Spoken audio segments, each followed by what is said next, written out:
I look like a hipster. Okay. Hey guys, welcome back to my channel, or welcome if you are new here. If you are new here, hi, my name is Sarah. I make a lot of special effects tutorials, mostly around Halloween, some beauty tutorials, and a little bit of DIY in between. However, today's video is going to be based around absolutely none of those things. This video is specifically about how to save money during the holidays. And I am still sick, but I'm still trying to push through, so let's just get into it. Alright, so these are in no particular order, it's just what I could come up with off of the top of my head. The first one is to buy when there are deals going on. Depending on how early you want to start, like your Christmas shopping or holiday shopping, Boxing Day would be a good day. Literally, the day after Christmas is such a good day to start shopping for holidays to come. I actually have a little nook in my room that throughout the year I actually collect gifts for people, and then either during their birthday or for Christmas or anything like that, I just kind of pick through my stuff and then I give them what I think they like. Now these special days of the year can be anything, like I said, such as Boxing Day or Black Friday or Cyber Monday. Black Friday is more or less in stores versus Cyber Monday is obviously, like the name suggests, it's online. And it's basically just a lot of online deals. I prefer Cyber Monday because I don't really like the craziness of the stores during the holidays, but it's up to you. I'm not sure when this video is going to go up, but I'm going to try to put up before Black Friday just in case anybody needs a little reminder that Black Friday is coming up. Number 2 is to buy discounted items, or like things that are on clearance basically. There are quite a few stores I specifically go to for clearance items, such as Walmart if I want more like food clearance items, like if I'm buying Christmas cookies or something like that to give to people. Or there are also stores like Sally Beauty Supply that get so much stock in constantly that they actually have clearance items monthly. Number 3 is to purchase items in bulk. I don't know if all countries have this, but in Canada we have this place called the Bulk Barn, and essentially it's a place where you literally just go into the store and everything can be bought in bulk, which is quite a bit cheaper than if you were to buy bags and bags of other things, maybe not in bulk. Like for example, if somebody wants a specific type of candy, besides buying like a lot of different bags of like mixed candies or assorted candies, you can just buy that specific one. And they also have things like supplements, which, I mean, not a lot of people want supplements for Christmas or their birthday, but I know a few who would actually enjoy that. Number 4 is to purchase things with your friends. Basically, this is more for like online things. Online shopping can be kind of expensive, especially when you have to ship it out from like different places, like maybe the UK or the US. So splitting shipping charges with your friends would definitely help out with the overall cost of everything. Next up is to check out your local dollar stores. I buy a lot of little gifts from the dollar store for Christmas, especially because they get a lot of items that are found in most regular price stores, but they get them so much that they can put them out as $1 or like $1.25, maybe even $2, which are not dollar stores, but keeping it cool. If you want to shop online at certain sites that are $1, I know one is called Shop Miss A.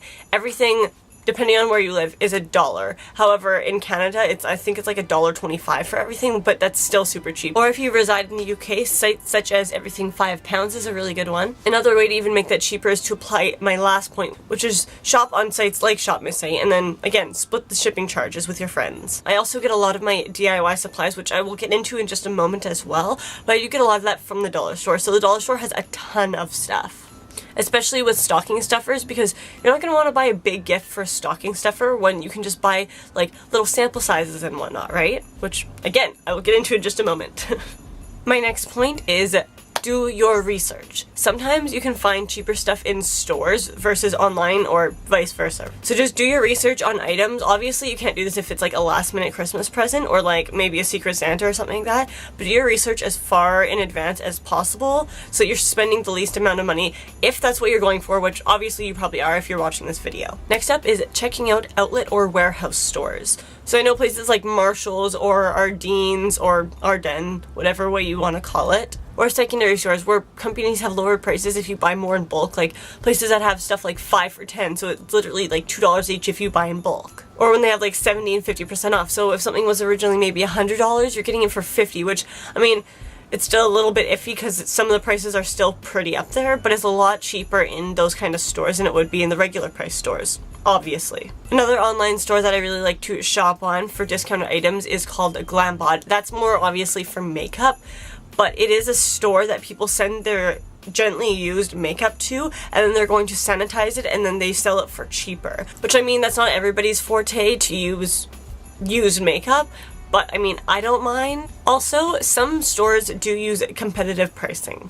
which is also known as price matching. For example, if you go to a store and you find something for 10 bucks and you go to another store and it's 14, that store will usually price match it so long as it's the exact same product. Which I know kind of seems almost counterproductive, but if you're going to one store and they have a lot more items than you would have bought at another store, then you can just get all your items from there. Plus, gas money. So for anything to do with stocking stuffers, which are obviously like basically sample size stuff that I put into stockings personally, I do look at the checkout line when I'm at the store because they usually have like little chocolate bars or little, like I said, sample size things. Obviously it's not going to be for free. It's going to be a lot cheaper than the full size versions of those products, especially if you're wanting a friend maybe to test something out or just see if they like it, so you can buy the bigger full size version maybe another holiday. My next tip is to give yourself a spending limit. It is definitely easy, at least for me, to overspend on people in my life because I genuinely care about people in my life, and when I see something that I think that they would like, I buy it. And it's super easy, especially in the way I do it, because I buy it throughout the year, not just like one specific day or like basically closer to Christmas, so it's super easy to overspend. As I said, a potential tip, just write down the prices of stuff that you keep on spending and then give yourself a limit for that.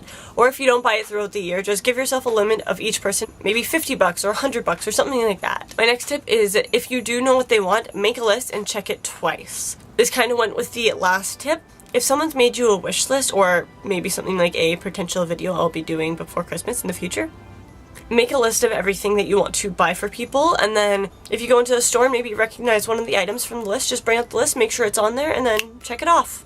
The next one is to pay everything in cash. If you're using a debit card, it's super easy to overspend because although you see the amount that you're purchasing, it's super easy to just tap your card and then move on and then keep buying things and buying things. But with cash, if you maybe go out with 200 bucks, by the time you get past that 200 bucks, you don't have any more money to spend that day or that week or that month. So bringing around cash with you definitely helps out. Plus, that's actually a good thing to do in life though. If maybe your debit card stops working, always have cash on you. Obviously not a big chunk. I get really bad anxiety when I have a big chunk of cash on me, so I don't tend to carry on more than maybe 50 bucks at one time. But definitely carry around cash during the holidays because it's super easy again to overspend when you're paying with like a debit or a credit card. My next tip is not to give into trends. We all have seen, especially being on YouTube, how fast trends come and go.